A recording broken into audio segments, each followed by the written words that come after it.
হয়, ইয়াৰ অলপ দিনৰ আগতে অইল ইণ্ডিয়াই এনেকুৱা খনন কৰি এৰি থৈ যে পৰিত্যক্ত অৱস্থাত থকা পুখুৰী এটাত এগৰাকী মহিলা পৰি মৃত্যুবৰণ কৰিছিলে।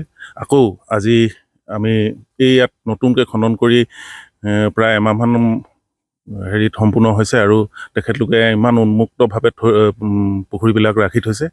ইয়াৰ কাৰণে এনেকুৱা ঘটনা ঘটিব পাইছে। ইয়াৰ অইল ইণ্ডিয়া কৰ্তৃপক্ষৰ হেমাহিৰ বাহিৰে বা কোনো দায়বদ্ধতা নথকাৰ কাৰণেই এনেকুৱা অৱস্থা হৈছে বুলি আমি স্থানীয় ৰাইজে আমি অভিযোগ কৰিছোঁ। কাৰণ ইমান উন্মুক্তভাৱে থকা আৰু বিপদজনক বিপদসংকুল ত্ৰিপাল পাৰি থৈছে, তাত ইয়াত পিছলি মানুহ পৰিব পাৰে আৰু উন্মুক্তভাৱে ইয়াত সুৰক্ষাৰ কোনো প্ৰদান কৰা নাই, কোনো ব্যৱস্থা কৰা নাই। ইয়াত তেনেকুৱা ধৰণে মুকলিমূৰকৈ আপোনালোকে লক্ষ্য কৰিলে দেখিব গোটেই উন্মুক্তভাৱে ৰাখিছে। এনেকৈ ৰাখিলে অনাগত দিনত আৰু বিপদ হ'ব। স্থানীয় ৰাইজৰ বাৰম্বাৰ আমি অভিযোগ কৰিছোঁ যে ইয়াত সুৰক্ষা নিশ্চিত কৰক আৰু এই চাৰি কাষটো আৱৰি ৰাখক, নহ'লে এনেকুৱা ঘটনা আৰু ঘটি থাকিব। স্থানীয় ৰাইজৰ পিনৰ পৰা আমি এইটোৱে দাবী জনাইছোঁ অইল ইণ্ডিয়া কৰ্তৃপক্ষক অতি শীঘ্ৰে ইয়াৰ ব্যৱস্থা গ্ৰহণ কৰক, নহ'লে আমি স্থানীয় ৰাইজে ইয়াৰ বৃহৎ আন্দোলন এটা গঢ়ি তুলিবলৈ আমি বাধ্য হ'ম। এই যিটো এতিয়া ইতিমধ্যে মৃতদেহ উদ্ধাৰ হৈছে, চিনাক্তকৰণ হৈছে নেকি? নাই, চিনাক্ত কৰিব পৰা হোৱা নাই।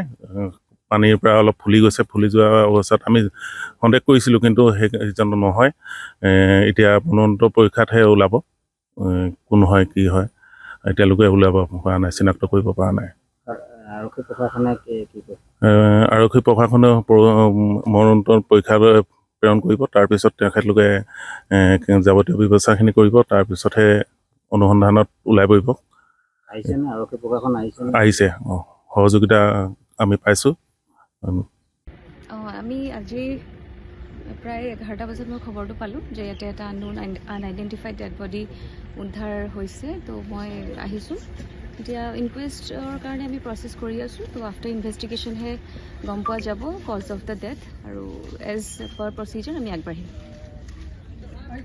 হয়, ইয়াৰ অলপ দিনৰ আগতে অইল ইণ্ডিয়াই এনেকুৱা খনন কৰি এৰি থৈ যে পৰিত্যক্ত অৱস্থাত থকা পুখুৰী এটাত এগৰাকী মহিলা পৰি মৃত্যুবৰণ কৰিছিলে। আকৌ আজি আমি ইয়াত নতুনকৈ খনন কৰি প্ৰায় এমাহমান হেৰিত সম্পূৰ্ণ হৈছে আৰু তেখেতলোকে ইমান উন্মুক্তভাৱে পুখুৰীবিলাক ৰাখি থৈছে। ইয়াৰ কাৰণে এনেকুৱা ঘটনা ঘটিব পাইছে।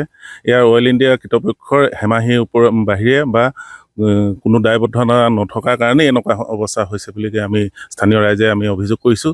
কাৰণ ইমান উন্মুক্তভাৱে থকা আৰু বিপদজনক বিপদসংকুল ত্ৰিপাল পাৰি থৈছে, তাত ইয়াত পিছলি মানুহ পৰিব পাৰে আৰু উন্মুক্তভাৱে ইয়াত সুৰক্ষাৰ কোনো প্ৰদান কৰা নাই, কোনো ব্যৱস্থা কৰা নাই। ইয়াত তেনেকুৱা ধৰণে মুকলিমূৰকৈ আপোনালোকে লক্ষ্য কৰিলে দেখিব গোটেই উন্মুক্তভাৱে ৰাখিছে।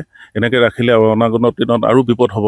স্থানীয় ৰাইজৰ বাৰম্বাৰ আমি অভিযোগ কৰিছোঁ যে ইয়াত সুৰক্ষা নিশ্চিত কৰক আৰু এই চাৰি কাষটো আৱৰি ৰাখক, নহ'লে এনেকুৱা ঘটনা আৰু ঘটি থাকিব। স্থানীয় ৰাইজৰ পিনৰ পৰা আমি এইটোৱে দাবী জনাইছোঁ অইল ইণ্ডিয়া কৰ্তৃপক্ষক অতি শীঘ্ৰে ইয়াৰ ব্যৱস্থা গ্ৰহণ কৰক, নহ'লে আমি স্থানীয় ৰাইজে ইয়াৰ বৃহৎ আন্দোলন এটা গঢ়ি তুলিবলৈ আমি বাধ্য হ'ম।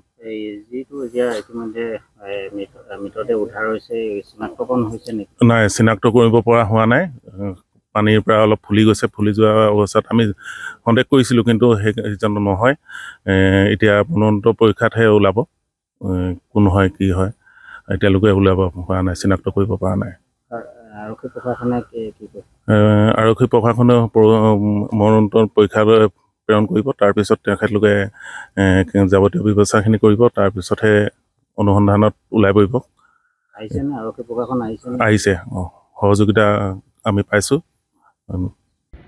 আমি আজি প্ৰায় 11টা বজাত মই খবৰটো পালোঁ যে ইয়াতে এটা আনআইডেণ্টিফাইড ডেড বডি উদ্ধাৰ হৈছে। তো মই আহিছোঁ, এতিয়া ইনকুৱেষ্টৰ কাৰণে আমি প্ৰচেছ কৰি আছোঁ। তো আফটাৰ ইনভেষ্টিগেশ্যনহে গম পোৱা যাব কজ অফ দ্য ডেথ, আৰু এজ পাৰ প্ৰচিজাৰ আমি আগবাঢ়িম। যিকোনো খবৰৰ বাবে যোগাযোগ কৰক 7099017330 লগতে 7099017110 নম্বৰত।